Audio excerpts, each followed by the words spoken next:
thinking about it right now, I almost want to tear up because I'm serious. I really thought like, this is going to sound silly. Am I pregnant by an alien? They felt this little like swelling, like almost like a bloating, right?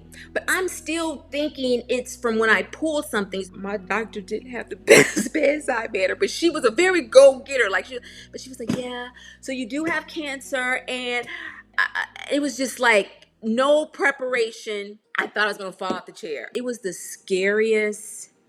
I've been pregnant before. I had a baby, but I knew there's no way that, what I'm saying, that I was like pregnant. So, but it didn't happen as rapidly as that. It was the summertime.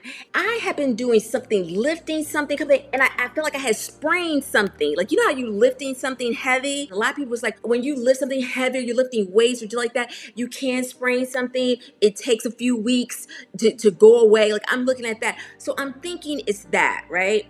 Because it wasn't big. It just looked like bloating. But at the same time, I was concerned because I wasn't one of those people that got bloating.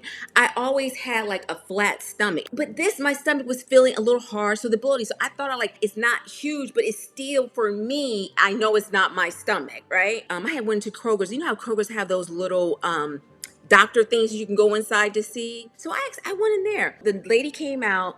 And I was telling her, I was like, listen. And she pressed on my stomach. She was doing things. She's like, well, I don't feel anything. I said, listen, something is wrong with my stomach. And so she gave me a higher dosage of ibuprofen, right?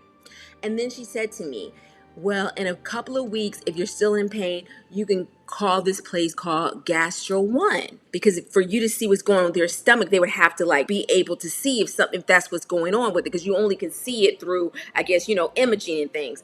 So I was like, okay. But I didn't wait a week or two. As soon as I got back in the car, I called to make an appointment with Gastro One. Like, I think I called them on a Friday. I was in there like a Tuesday. And I'm telling the doctor all this.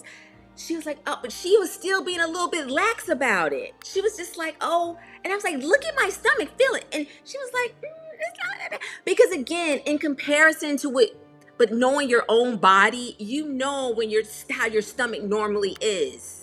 And I'm just like, no, I don't have like that sort of bloating and that hardness. You know what I'm saying? She felt everything around. She was like, but we'll have to schedule you a CT scan. Because I was like, can I get up here now? Let's get this done now. Because at this point, I want to figure out what is wrong with me. But I promise you, I'm never thinking cancer. And by this time, I was starting to feel a little better too. And so she said to me, we can't do it today. We have to set your CT scan. We'll set that up. The person who did my blood, they were like, listen, we're going to do your blood. We're going to take your blood. If there's anything wrong with you, this test will show it, right? So I'm like, okay. So then I promise you, the next day, my stomach grew. And I'm like, what in the world? A couple of days later, the doctor called me back and she was like, your blood for the most part, everything looks good. She was like, I think they said like my iron was a little low. By the time I had my CT scan, like, oh my God, like my stomach had grew. I couldn't even wear my clothes. I had to try to do things to camouflage. And then I felt all this like inflammation or something up here. I was like, what is wrong with me? It got so big, like I took a shower, like I can't see my feet. And I'm like, what in the world is happening to me? And then I was like, well, what about my stomach? Because it was so uncomfortable. She was like, that's fluid in your stomach. She was like, I'll schedule for you to get a drainage to drain that because I'm serious. Like, I was like carrying twins. I'm serious. I thought I had cancer at that point. I knew something was wrong. Like, I knew something was really, really wrong. And when they drained, I think they drained like 4 liters or something, 4 or 5 liters. They did the max because I still had some in there, but they did the max they could do at one time. That day before my appointment, it said metastatic. And when I saw that, now I knew that word. I knew that word. I knew that was a cancer word. And so later on that day, they told me to come in the next day because they got my CA 125 and they were like through the roof. I think there was like 1,800 or something like that. And so that confirmed to them what it was. I thought I was going to fall out the chair.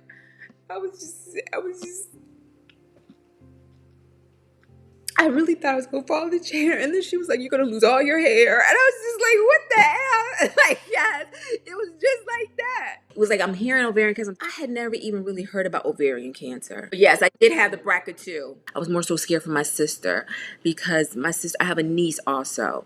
Okay, and I didn't want anything to happen to my niece. I didn't want to have anything to happen to my sister. When I was getting my port put in, standard, everybody gets their port right here, right? On their chest. If I had to get it up there, I would have got it up there. Because like I said, I wanted to live, right? You know what I mean? I wanted to live. I found a doctor that was trained to do the arm, everything, and he was able to get it done for me. A few days later, I was in the shower, cleaning myself, and I felt something right under here, and it was moving.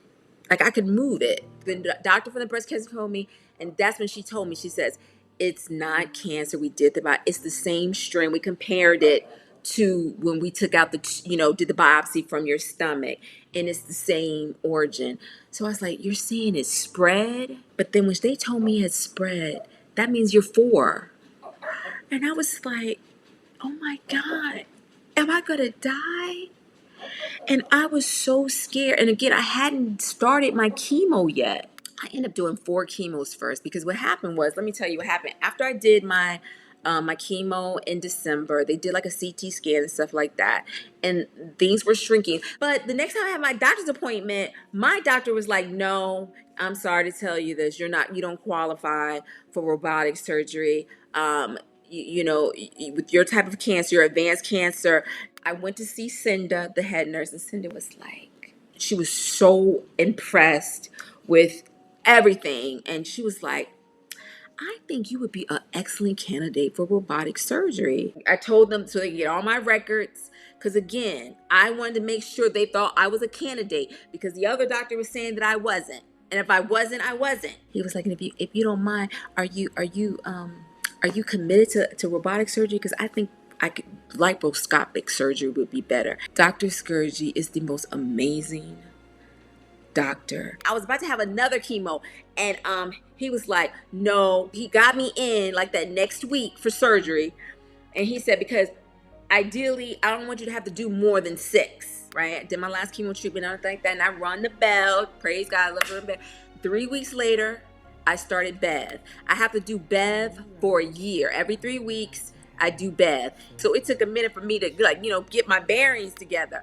But it was when I tell you I didn't have no pain, when I tell you he is amazing, I literally had no pain. My healing was so quick. I had my first treatment and then April 3rd, the Lymparza, that's the PARP inhibitor I take. I take it twice a day. I take that for 2 years. I'm so happy and I'm feeling positive. I'm feeling optimistic. This is my first time joining this journey where I actually wrote a guided journal. It's called The Exhausted Achiever. But it was inspired from these women who are just amazing, because my Dr. Skirji, he told me after I got my surgery, he was sitting down and he was saying how great everything was with my surgery. I said, well, Dr. Skirji, what do I need to do to try to, stay cancer free?